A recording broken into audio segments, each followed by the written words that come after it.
Part 4. You will hear a talk on the research of the behaviour of chimpanzees. First, you have some time to look at questions 31 to 40.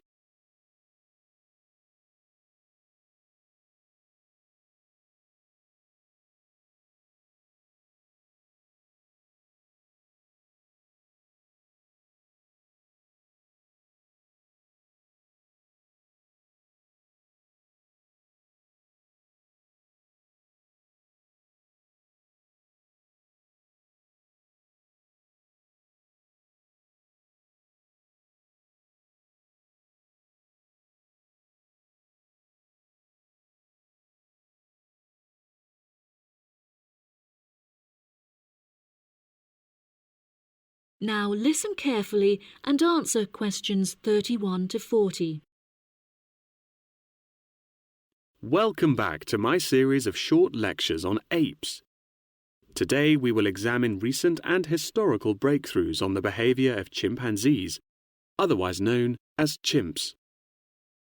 The word chimpanzee is an umbrella term for two different species of apes in the genus Pan, which are the common chimpanzee or Pan troglodytes found in West and Central Africa, and the bonobo or Pan paniscus, which are found in the forests of the Democratic Republic of the Congo.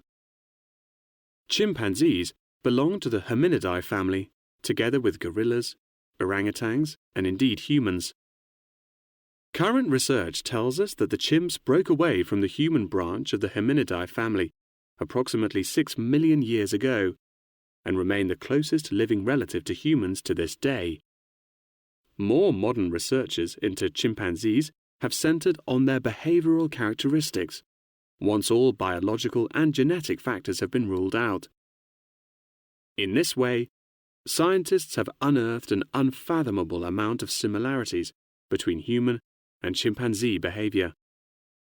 Although much of this research has taken place through observation of captive chimps, the results are widely seen as an authoritative reflection of chimps living in the wild.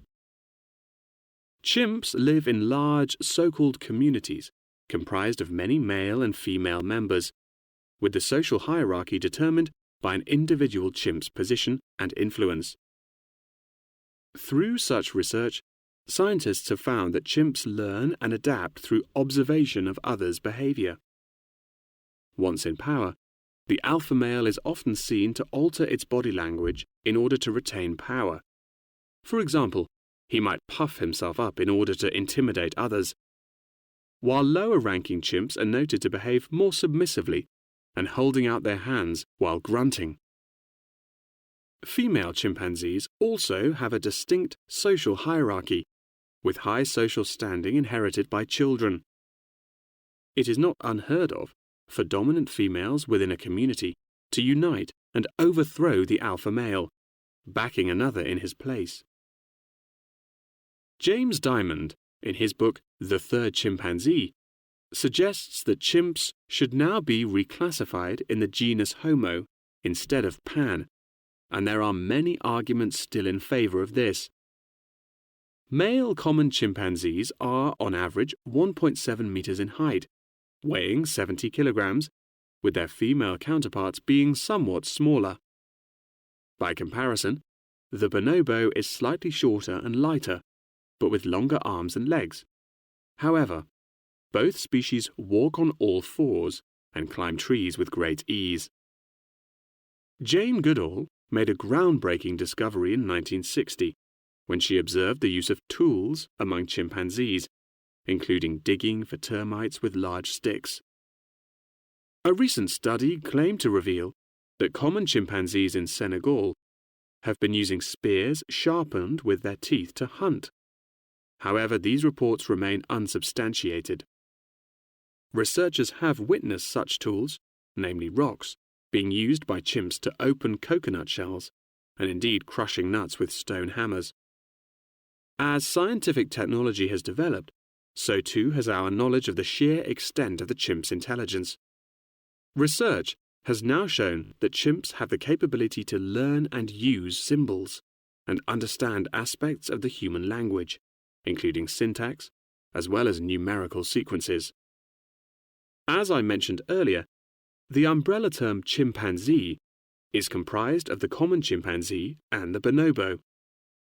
These two subspecies are divided along the Congo River, with the common chimps living on one side and the bonobos living on the opposite side of the river. Over the past few decades, both of these subspecies have witnessed an alarming decrease in population density, with animal activists now working harder than ever to protect those remaining and encourage procreation.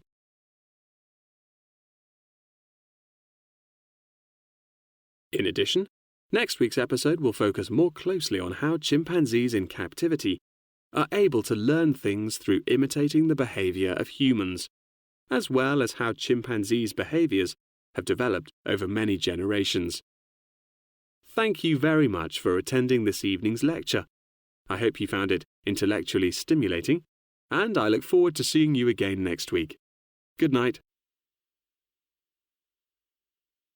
That is the end of Part 4. You now have 1 minute to check your answers to Part 4.